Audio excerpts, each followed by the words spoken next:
Cabinmate 24 hours study hall and workspace. Mobile app download చేసుకొని ఇప్పుడే మీ cabin book చేసుకోండి.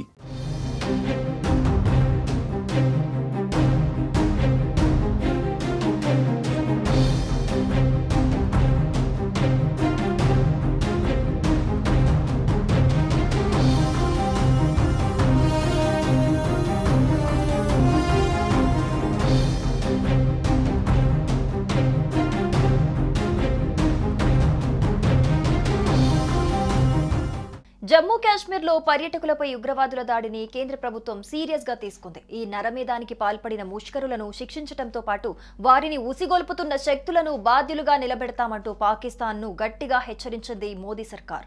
మరోవైపు ఉగ్రదాడి ఎఫెక్ట్ పాకిస్తాన్ క్రికెట్ బోర్డు పైన పడింది. ఇకపై పాక్ తో మ్యాచ్లు లేవంటూ బీసీసీఐ ఉపాధ్యక్షుడు రాజీవ్ శుక్లా స్పష్టం చేశారు. పహల్గామ్ ఉగ్రదాడి నేపథ్యంలో భారత్ సంచలన నిర్ణయం తీసుకుంది.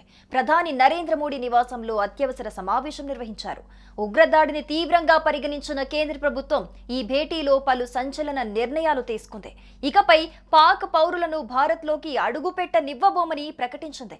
ఇప్పటికే ఇక్కడ ఉన్న పాక్ పౌరులు, పర్యాటకులు 48 గంటల్లో తమ దేశానికి వెళ్లిపోవాలని ఆదేశాలు జారీ చేసింది. భారత్ జారీ చేసిన ప్రత్యేక వీసాలను రద్దు చేసింది. ఇకపై ఏ ఒక్క పాక్ పౌరుణ్ణి భారత్లోకి అడుగుపెట్టనివ్వమని తేల్చి చెప్పింది. పాక్తో దౌత్య సంబంధాలను పూర్తిగా తెంచుకున్నట్టు ప్రకటించింది. వెంటనే పాక్ హై కమిషన్ దేశాన్ని వీడాలని సూచించింది. అటరీ చెక్ పోస్ట్ ను వెంటనే మూసివేస్తున్నట్టు తెలిపింది. ఇండస్ వాటర్ ఒప్పందాన్ని కూడా నిలిపివేస్తున్నట్టు పేర్కొంది. ఉగ్రదాడిలో పాక్ హస్తముందని, దానికి ఖచ్చితమైన ఆధారాలు తమ వద్ద ఉన్నాయని స్పష్టం చేసింది. మరోవైపు ఉగ్రవాద దాడి నేపథ్యంలో బీసీసీఐ కీలక నిర్ణయం తీసుకుంది. ఇకపై దాయాది పాకిస్తాన్తో భారత్ ఎలాంటి ద్వైపాక్షిక క్రికెట్ సిరీస్లు ఆడబోదని బీసీసీఐ ఉపాధ్యక్షుడు రాజీవ్ శుక్లా స్పష్టం చేశారు. మేము ఉగ్రదాడి బాధితులతోనే ఉన్నాం. ఈ పాశవిక దాడిని తీవ్రంగా ఖండిస్తున్నామన్నారు.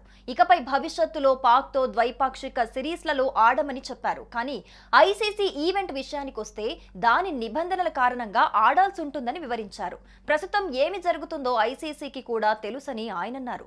ఇప్పటికే భారత్ పాక్ మధ్య ద్వైపాక్షిక సిరీస్లు జరగని విషయం తెలిసిందే. 2012-13లో పరిమిత ఓవర్ల సిరీస్ కోసం పాకిస్తాన్ భారతదేశానికి వచ్చిన తర్వాత నుండి 2 దేశాలు ద్వైపాక్షిక సిరీస్లు ఆడలేదు. ఇక భారత్ చివరిసారిగా 2008లో పాక్కు వెళ్ళింది. ఇక కాశ్మీర్ లోయలో టెన్షన్ వాతావరణం నెలకొంది. ఆ ప్రాంతంలో పెద్ద మొత్తంలో భద్రతా బలగాలు మోహరించారు. జమ్మూ ప్రాంతంలో ఉగ్రవాదుల కోసం పెద్ద ఎత్తున గాలింపు చేపడుతున్నారు. ఈ క్రమంలో అక్కడ ఎన్కౌంటర్ చోటు చేసుకుంది. ఉదంపూర్ జిల్లాలో ఉగ్రవాదులు నక్కి ఉన్నారన్న పక్కా సమాచారంతో భద్రతా బలగాలు ఆ ప్రాంతంలో ఆపరేషన్ చేపట్టారు. ఈ క్రమంలో అక్కడ ఎదురు కాల్పులు చోటు చేసుకున్నాయి. ప్రస్తుతం అక్కడ ఆపరేషన్ కొనసాగుతోంది. బేస్ క్యాంపుల నుంచి పెద్ద ఎత్తున భద్రతా బలగాలను ఆ ప్రాంతంలోకి తరలిస్తున్నారు. పహల్గామ్ ఉగ్రదాడికి ప్రతీకారంగా పాకిస్తాన్పై భారత్ దౌత్యపరమైన చర్యలు మరింత వేగం చేసింది. ఇప్పటికే దేశంలోని పాకిస్తానీయులకు ప్రవేశంపై నిషేధం విధించడంతో పాటు సింధు నది జలాల ఒప్పందాన్ని నిలిపేసిన కేంద్రం తాజాగా ఢిల్లీలోని పాక్ దౌత్యవేత్తకు సమాన్లు జారీ చేసింది. బుధవారం అర్ధరాత్రి దాటిన తర్వాత పాకిస్తాన్ దౌత్యవేత్త సాద్ అహ్మద్ వరైచును పిలిపించి పాక్ మిలిటరీ దౌత్యవేత్తలకు పర్సోనా నాన్ గ్రాటా అధికారిక నోటీసులు అందించింది. అయిష్టమైన వ్యక్తులుగా పేర్కొనేందుకు ఈ నోటీసులు జారీ చేస్తారు. దీని ప్రకారం వారు వారం రోజుల్లోగా భారత్ ను వీడాల్సి ఉంటుంది. ఈ మేరకు విదేశాంగ శాఖ వర్గాలు వెల్లడించాయి.